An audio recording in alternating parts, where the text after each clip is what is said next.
پیارے دوستو، ایک لڑکی کی شادی کو 7 سال کا عرصہ بیت گیا، مگر وہ اولاد کی نعمت سے محروم تھی۔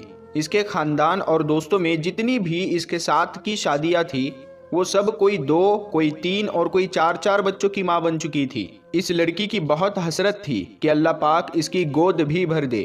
یہ لڑکی کسی سے کچھ بھی نہیں کہتی تھی، لیکن دل ہی دل میں اللہ پاک سے دعائیں مانگا کرتی تھی کہ یا اللہ مجھے بھی یہ خوشیاں دکھا دے۔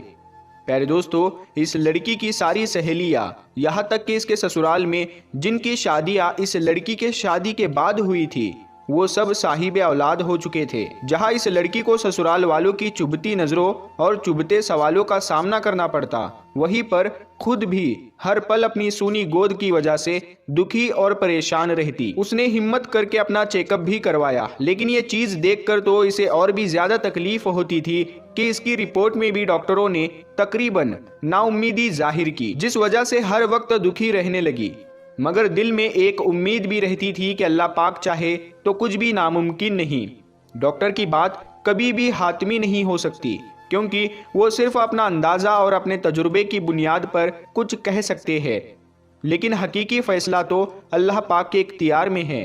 لڑکی کا دل اگر بہت زیادہ اداس ہوتا تو وہ چھپ کر اپنے کمرے میں چلی جاتی اور جی بھر کر رو لیتی۔ کوئی بھی اس کی تکلیف کو سمجھنے والا نہیں تھا کہ وہ اولاد نہ ہونے کی وجہ سے خود کتنی تکلیف اور اذیت سے گزر رہی ہے۔ سسرال والے تو باتیں بناتے ہی تھے، لیکن رشتہ دار اور ہمسایوں کی باتیں جلتی پر تیل کا کام کرتی اور اس کی ساس کچھ باتیں بعد میں کہہ دیتی، جنہیں سن کر اس کا دل چاہتا کہ وہ مر جائے یا ان لوگوں سے کہیں دور چلی جائے، کیونکہ ان لوگوں کی باتیں دن بدن بڑھتی چلی جا رہی تھی۔ لیکن اسے امید تھی تو صرف اللہ پاک سے۔ وہ لڑکی ہر نماز میں رو رو کر بس اللہ سے ایک ہی فریاد کرنے لگ گئی کہ وہ اسے اولاد کی نعمت سے نواز دے۔ جیسے جیسے لوگوں کے طعنے بڑھ رہے تھے، اسی طرح اس کی عبادت بھی بڑھ رہی تھی۔ وہ بس اللہ پاک کی رحمت کی آس میں تھی کہ کب اس کی دعا قبولیت کے درجے پر فائز ہوتی ہے۔ وقت گزرنے کے ساتھ ساتھ جب اس کی دیورانی کے یہاں 4تھے بچے نے جنم لیا تو اس کی ساس کے طعنوں میں اور بھی زیادہ شدت آ گئی کہ تو بانجھ ہے، میرا بیٹا تو بے اولاد ہی رہے گا، آخر میرے بیٹے کا کیا قصور ہے جو اسے یہ بانجھ پلے پڑ گئی۔ ایک دن وہ اپنے دیور کے بچے کو گود میں لے کر پیار کر رہی تھی کہ نہ جانے اس کے دل میں کیا ہوا کہ وہ بچے کو وہیں پر لٹا کر اپنے کمرے میں آ گئی اور ایسا روئی کہ سب گھر والے جمع ہو گئے۔ اس کے دل کی حالت سمجھے بنا ہی سب یہ سوچنے لگے کہ یہ اپنے دیور کے بچوں سے جلتی ہے، حسد کرتی ہے، ان بچوں سے نفرت کرتی ہے، اسی لیے یہ رو رہی ہے۔ مگر ان جاہلوں کو کون سمجھاتا کہ اللہ نے تو اس کو ایسا دل ہی نہیں دیا جو کہ کسی سے جلنے والا ہو۔ وہ تو ان لوگوں میں سے تھی جو اپنی خوشیاں بھی کسی کو دے دے اور اپنی خوشیاں بھی کسی کی جھولی میں ڈال دے، جو اپنے منہ کا نوالا دوسروں کے منہ میں ڈال دے۔ وہ تو بچوں کو پیار کرنے والی تھی، وہ تو بچے کو پیار کرتے وقت اپنی سونی گود میں اس قدر دل گرفتار ہوئی تھی کہ خود پر قابو نہ رکھ سکی اور اس کے آنسو سارے باندھ توڑ کر بہنے لگے۔ بس اس کا ایک شوہر تھا جو ایسا تھا جس نے کبھی اسے تانا نہیں مارا تھا۔ اس کا شوہر اسے دل و جان سے پیار کرتا تھا، وہ اس کی خواہش کو سمجھ سکتا تھا، لیکن وہ کیا کرتا، اس کے ہاتھ میں تو کچھ بھی نہیں تھا۔ ایک دن کسی نے کہا اپنے شوہر کے بھی ٹیسٹ کرواؤ۔ پہلے تو اس بات پر بہت ہنگامہ ہوا، لیکن پھر بعد میں اس کے شوہر نے کہا کہ ٹیسٹ کروانے میں آخر کیا حرج ہے۔ اس کے شوہر نے ٹیسٹ کروایا، جب رپورٹ آئی تو وہ ٹھیک نہیں تھی۔ پھر تو گھر میں طوفان آ گیا، سب لوگ کہنے لگے کہ اب اس لڑکی کو فارغ کرو، ہم تمہاری دوسری شادی کریں گے۔ لیکن اس کا شوہر کسی بھی صورت اسے طلاق دینے کو تیار نہ تھا اور دوسری شادی بھی نہیں کر رہا تھا۔ شوہر کی محبت میں ایک ذرہ برابر بھی کمی نہیں آئی، بلکہ وہ اس کی دل جوئی اس انداز میں کرتا کہ اگر اللہ پاک کو منظور ہوگا تو ہمیں ضرور اولاد ہوگی، اور اگر اللہ کو منظور ہی نہیں تو ہم اس پر بھی شکر گزار ہے۔ اس نے اپنے شوہر سے کہا کہ آپ دوسری شادی کر لو، مگر وہ اپنی بیوی سے بہت پیار کرتا تھا، اسی لیے کسی بھی صورت نہیں مانا۔ ایک دن اس کی ساس نے بہت لان تان کی، یہاں تک کہ کہہ دیا کہ تم چاہتی ہی نہیں کہ ہمارے گھر میں خوشیاں آئے، میرے بیٹے کا بھی کوئی وارث ہو، تم بس ذہن ہی نہیں بلکہ بد دماغ بھی ہو۔ ساس کی جلی کوٹی باتیں سن کر یہ لڑکی بہت زیادہ پریشان ہوئی اور اس نے وضو کیا اور نماز کے لیے کھڑی ہو گئی۔ جب دعا کے لیے ہاتھ اٹھائے تو ایسی رکت طاری ہوئی کہ کچھ بولا نہ جائے۔ وہ کچھ بھی نہیں بول پا رہی تھی۔ پھر سجدے میں گر کر اللہ پاک سے فریاد کرنے لگی، یا اللہ، اگر تو نے مجھے بے اولاد رکھنا ہے تو تو نے مجھے اس دنیا میں عورت کے روپ میں کیوں بھیجا؟ عورت تو پوری ہی اولاد کی وجہ سے ہوتی ہے، تو پھر میرے وجود کو ادھورا کیوں رکھا؟ یا اللہ، ساری دنیا کے ڈاکٹر چاہے جو مرضی کہتے رہے، مجھے بس تیرا ہی آسرا ہے۔ یا اللہ، میری وجہ سے میرے شوہر کو تکلیف اور اس محرومی سے نہ گزار۔ یا اللہ، تو ہر چیز پر قادر ہے۔ وہ عورت سجدے میں اور بھی دعا مانگتی رہی، یا اللہ، تجھے تیرے حبیب حضرت محمد مصطفیٰ صلی اللہ تعالی علیہ وسلم کی پیاری زلفوں کا واسطہ مجھے اولاد کی نعمت سے مالا مال کر دے۔ اس رات سجدے میں رو رو کر اس نے ایسی فریاد کی کہ اس کی آہو پکار سن کر کائنات کی ہر چیز شاید اس کی سفارشی بن گئی اور اللہ پاک پر اس کا بھروسہ جیت گیا۔ اور پھر چند ہفتوں بعد وہ ہوا جس کی کسی کو بھی امید نہیں تھی۔ ڈاکٹر بار بار اس کی رپورٹ کو دیکھ رہے تھے۔ پھر اس کو زندگی کی سب سے بڑی خوشخبری سنائی گئی کہ وہ ماں بننے والی ہے۔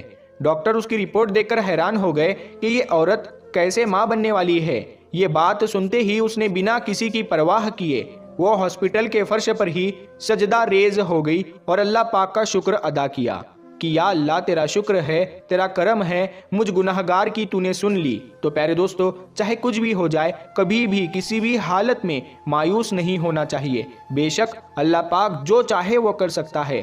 لوگ کچھ بھی کہے، اللہ تعالیٰ پر بھروسہ رکھے اور کبھی کسی کا برا نہ سوچے اور نہ ہی کبھی کسی کا برا کرے۔ اپنے دل کی زمین کو ہمیشہ پاک رکھے۔ پیارے دوستو، ایک دوسرے کے لیے دعائیں مانگنا بہت ہی اچھی بات ہے اور آپ بھی ایک دوسرے کے لیے دعائیں مانگا کرے۔ بے شمار اولاد کی چاہت رکھنے والے جوڑوں کے لیے یہ اولاد کے لیے سب سے بہترین ایک وظیفہ ہم آپ کو آخر میں بتائیں گے۔